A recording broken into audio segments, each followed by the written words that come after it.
Hi everyone, this is William from the Headphone Experience, and I'm here tonight with my first impressions of the Fiio Ft5 headphone.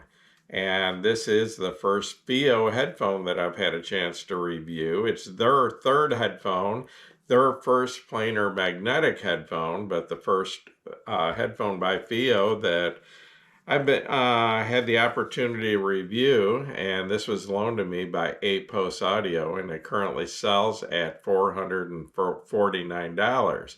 Like I said, this is the first planar magnetic headphone that has been put out by Fiio, and this is a wired. I'm going to call it full size. I was kind of debating whether to call it a mid size or full size because it is slightly smaller than the typical full-size headphone. Most full-size headphones use 105 millimeter headphone pads or ear pads, and this looks like these are 95. It's a little bit smaller, about 10 millimeters smaller than a lot of full-size headphones. So it is slightly, a little bit under full size. It is an over-ear headphone, even though it's a little bit smaller than some others, and it is an open back headphone, and it uses 90 millimeter planar magnetic drivers. The ear cups on this headphone, according to the website, are made of a magnesium aluminum alloy for lightweight and acoustics, I guess. They chose to use metal instead of plastic for their ear cups, and these do weigh in at 468 grams, which is a little bit on the heavy side. Compared to, say, the Hi-Fi Man and Nanda Nano, that weighed in at 420 grams on my kitchen scale, and these were 468. So it's a little bit heavier, not incredibly heavy. Heavy headphones have never bothered me. I've reviewed some headphones that were over 600 grams, and it's never been an issue to me. But these are slightly heavier than the average full-size headphone. They have an impedance of 36 ohms and a sensitivity of 96 decibels at 1 milliwatt. So makes them fairly easy to drive, especially for a planar magnetic headphone. You're not going to need a huge amount of amp for these. They do have a detachable cable, and I'll take a couple minutes showing these to you because it's kind of a unique cable. First of all, it's really nice. I'm impressed with the cable. It's about 1.5 feet long, and it has a nice cloth cover, and it's very flexible, very soft and flexible, and doesn't tend to tangle up, or and it doesn't retain, it bends when you want it to. It doesn't get stuck in one shape, but it does have your standard 3.5 millimeter connections at the ear cups. What's unique about this cable as it has interchangeable ends at the amp end, which it comes with 4 different connections. So what you have here, as you can see right now, it has a 4-pin XLR. Okay, well, if you pull that off, now you've got a 4.4 millimeter Pentacon balanced connection. So either of these are balanced. And what you can do is you unscrew this part here, and this part pulls out, and you can exchange it with this instead. And what that is 3.5 millimeter single-ended, so you can switch that out, and then you can go with either 3.5 millimeter or put on the 6.3 millimeter adapter, also single-ended, and go that way. Or, like I said, you go with the 4.4 millimeter balanced, and you can put on the adapter. Once again, it is included with the headphone. All of these are, and it even comes with a little case to carry the 3 that you're not using. And so it's kind of unique. I've never seen that on a headphone before. And I pulled this off to make sure that this was using 4 pins and it's not combining the grounds, because that could damage your amp if your cable had a balanced connector at the amp end but was combining the grounds. But there are 4 pins coming out of the back of, well, actually there's 4 pins in the cable and 4 holes in the female connection on the balanced connection here, your 4.4 millimeter, where they connect. So it looks like the cable uses, 4 separate wires and keeps the ground separate. So it should be no issue for your balanced amp. I also wanted to mention that the cable is about 1.5 meters long, and according to the website, uses 392 wires that are silver plated copper inside of this. So that would be really fine wires, and that would be the reason it's really soft and flexible.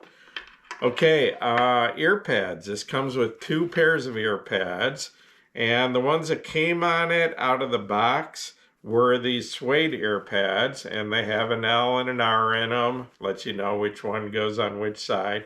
And there's a reason for that. They are tapered, but you could just flip them, so you wouldn't really need the L and R, but they do have a little notch on the back that has to be in the up position on the headphones. So because of that, you could put them on backwards if it didn't have the L and R.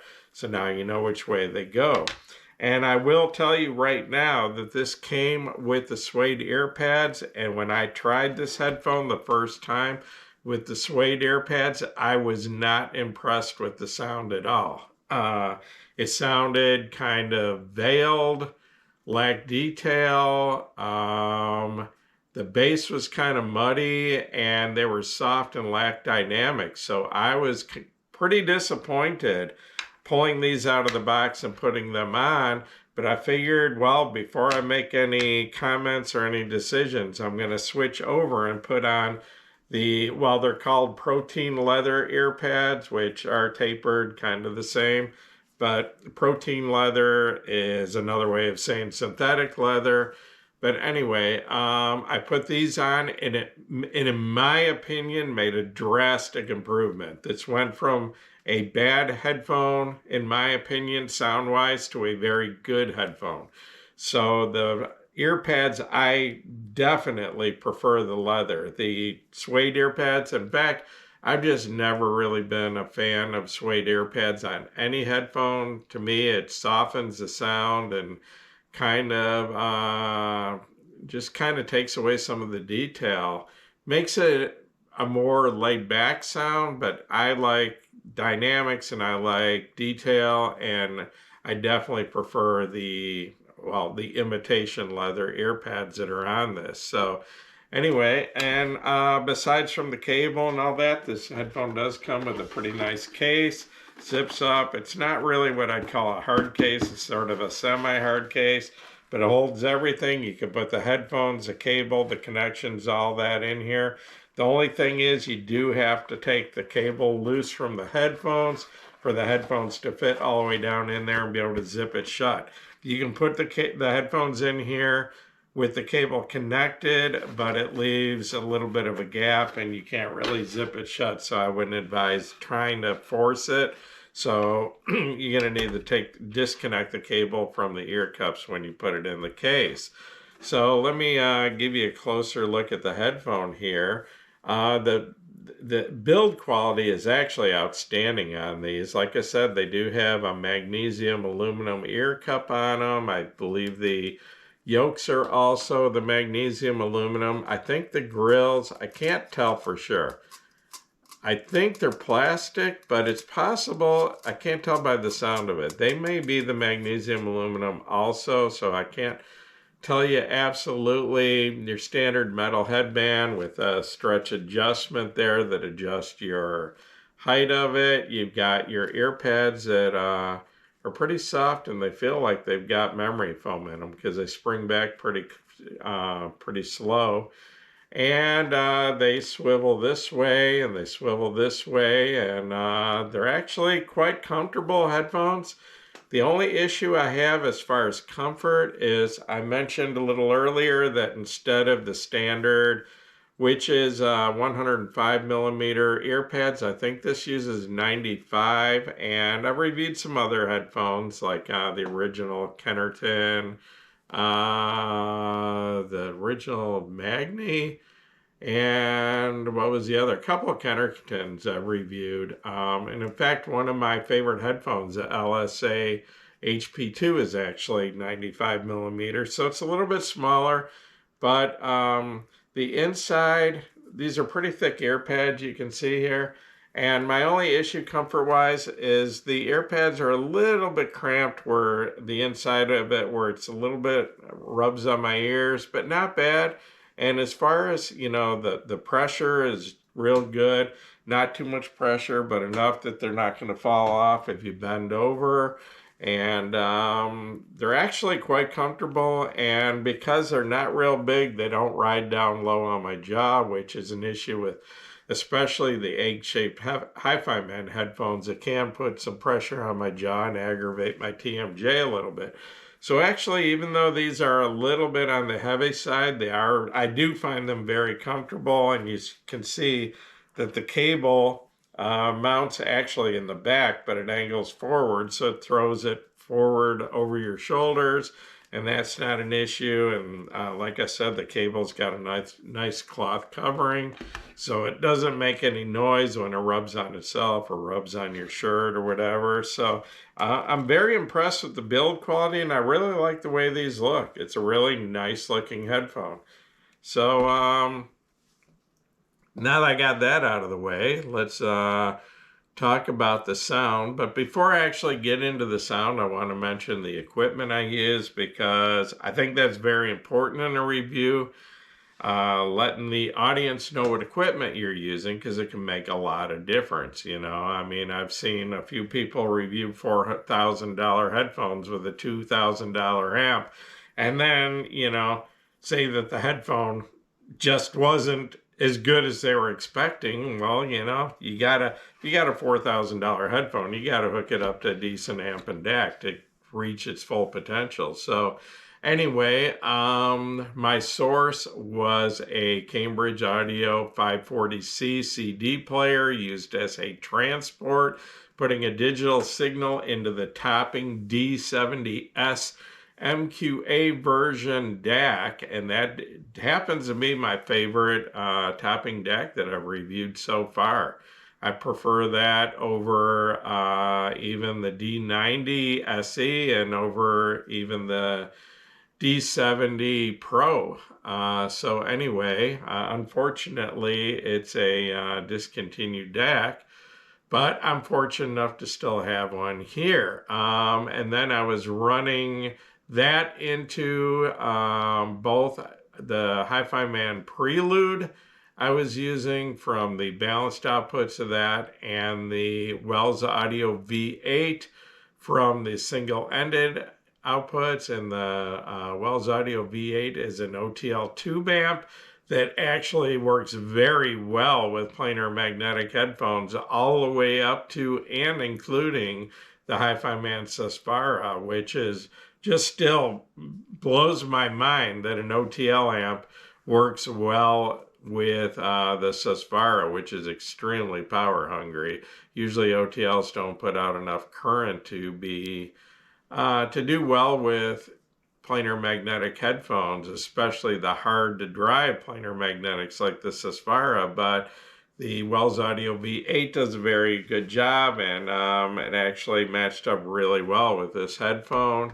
And then also I use the iFi Neo IDSD2, which I currently have at my desk, and running that from my desktop computer into the USB input of that, and that is a combination amp DAC.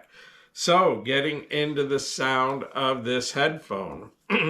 Like I said, this is my first impressions, and I will dive deeper into this, but and actually I've had these for a while now. I've had these for, I think, about a month and a half, and I'm sorry I didn't get to my first impressions sooner, but these came right before I started my year-end videos, my, you know, favorite headphone, favorite DAC, favorite headphone amps, all that stuff.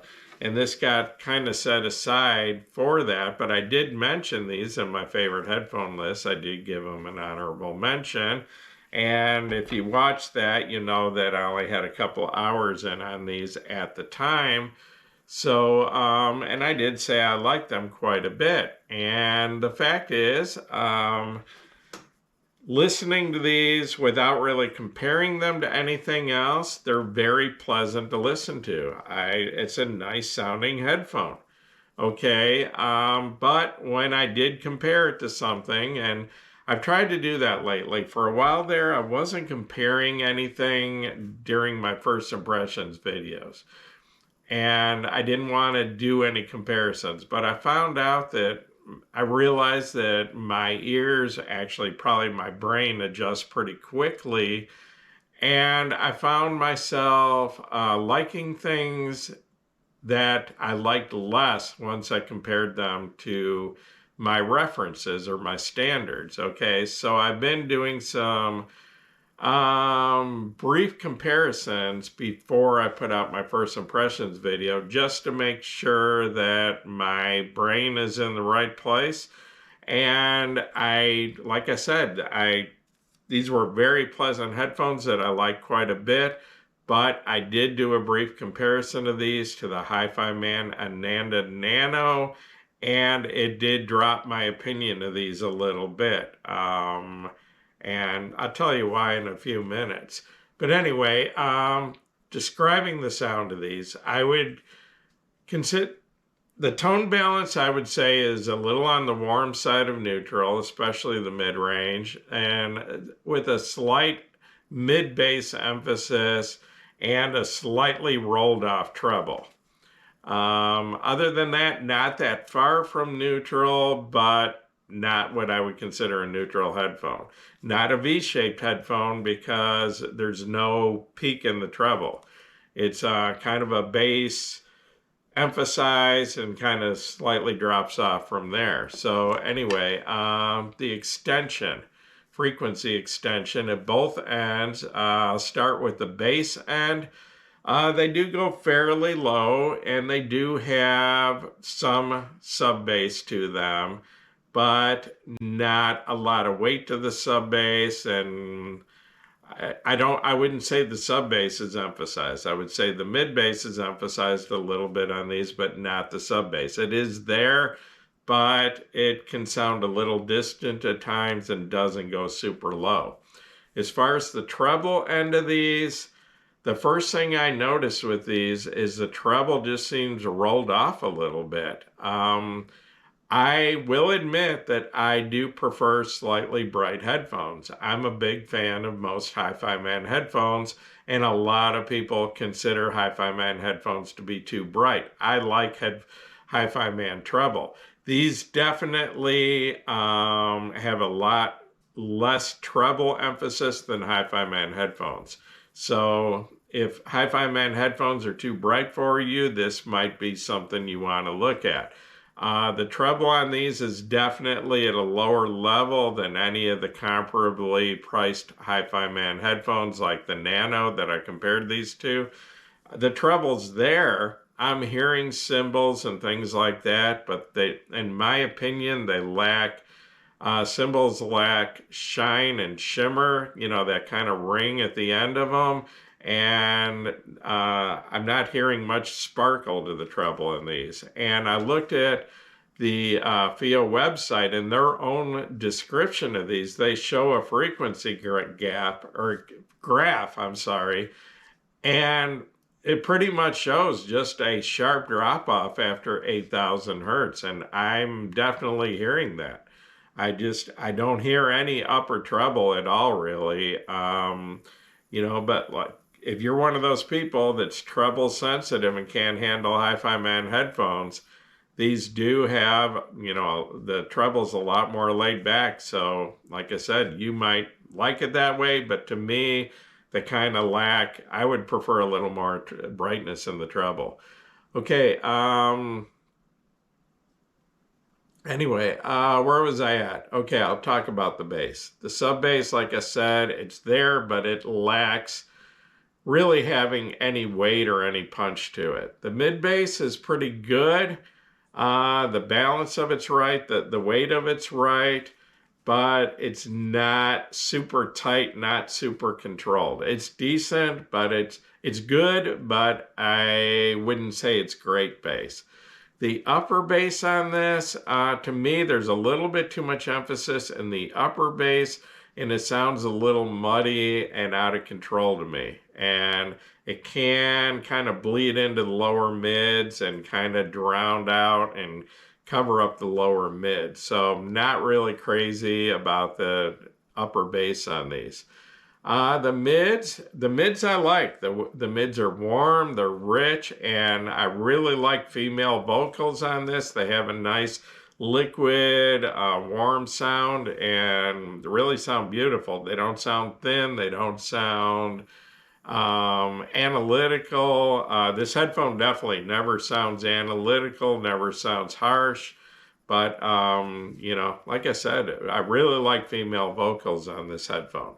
Okay, treble, like I said, pretty much looks like on the graph on the Fiio website that they pretty much roll off after 8,000, and I find the treble kind of lacking in these. But like I said, I do prefer slightly bright treble, such as Hi-Fi Man treble.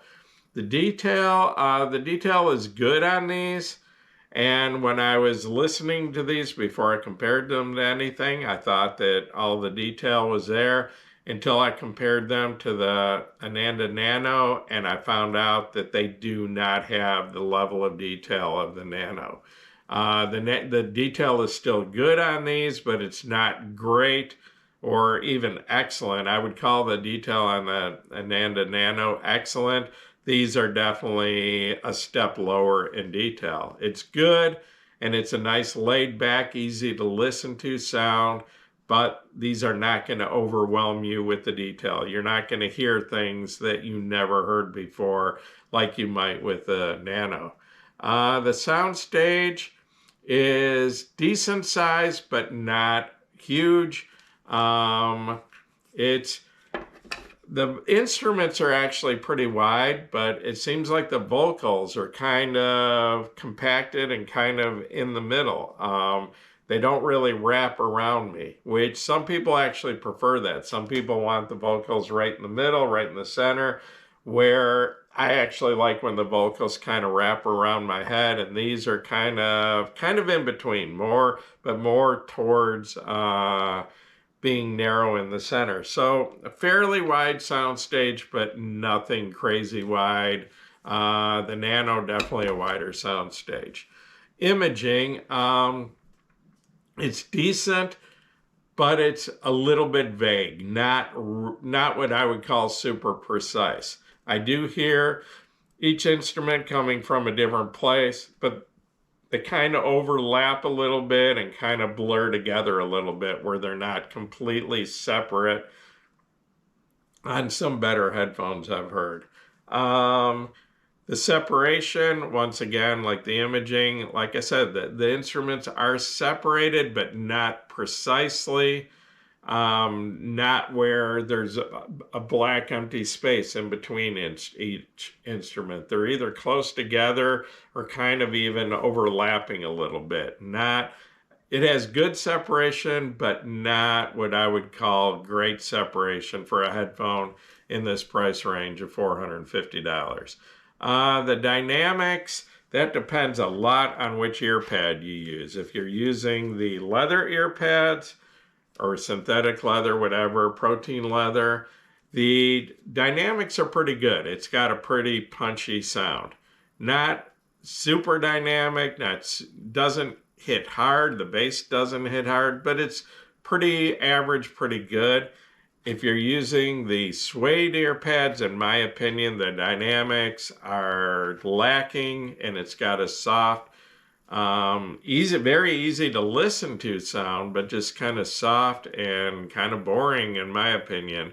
And not much hit to the drums, not much weight to the bass, just kind of a soft sound with the suede ear pads. So like I said, the only headphone I've compared this to so far is the Hi-Fi Man Ananda Nano.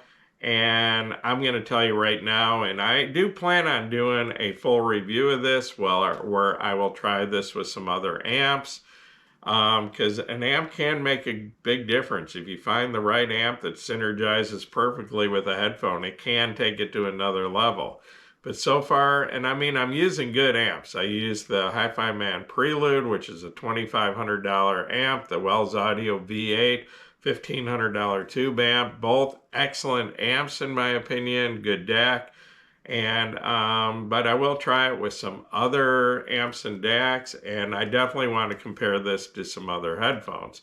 I'm sure there's people out there that want to know, is this a step up from my Hi-Fi Man Edition XS, or maybe my original Ananda, or my Ananda Stealth? You know, I'm going to compare this to a few other headphones of similar price, but the fact is, this headphone is $449. I think APOS has a deal where you can get 5% off or something with a code.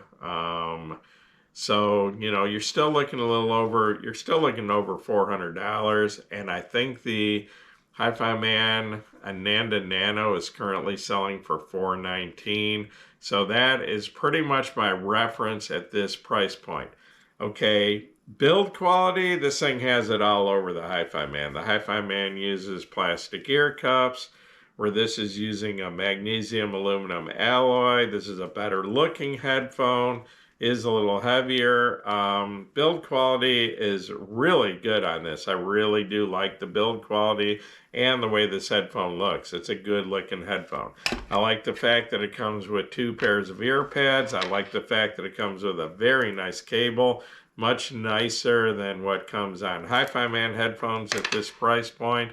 I like, you know, the multiple connections. I like the little case, all that. This headphone has a lot going for it. Like I said earlier, this is the first planar magnetic headphone by Fiio, and I've got to say, they did a pretty good job. It's a respectable headphone, but I don't find it on the level of what you can get from Hi-Fi Man at the same price, sound-wise. Build-wise, build quality, looks, it's a great looking headphone, and it's built really nice. So, I mean, I consider it a great first effort, and I told you earlier that I really like the 2 Fiio amps that I've reviewed so far, and it's a good company. I've been impressed with their equipment so far. But like I said, this is a good headphone, but I can't call it a great headphone. It's just a little lacking, and to me, the Hi-Fi Man Ananda Nano beats it in pretty much every category except for build quality and materials. Sound-wise, I have to give it to the Nano in pretty much every category. But like I said, though, it's not a bad headphone, and if Hi-Fi Man treble is too bright for you, and not everyone wants extreme detail. Extreme detail can get fatiguing after a while. So if you're looking for something with a tame upper end, and if you're looking for something that's a little softer, a little less in your face, this is definitely less in your face than the Hi-Fi Man Nano. So Hi-Fi Man Ananda Nano. I always want to call it the Anando. Had a problem with that for a while, and apparently Hi-Fi Man wasn't willing to change the name to the Anando just because I can't get it right. So anyway, like I said, a very good headphone, a good first effort, and I will dig in a little deeper and compare this to a few other headphones and get my first review out in a month or two, I hope. Anyway, I'm going to wrap this up with that. Once again, this is William from the Headphone Experience. If this video helped you, please give me a thumbs up. Please subscribe to my channel if you haven't already, and please join us at the Headphone Experience on Facebook if you haven't already. We're at 35.7 thousand members, I believe. So I'd like to see you all over there. And once again, thanks for watching my video.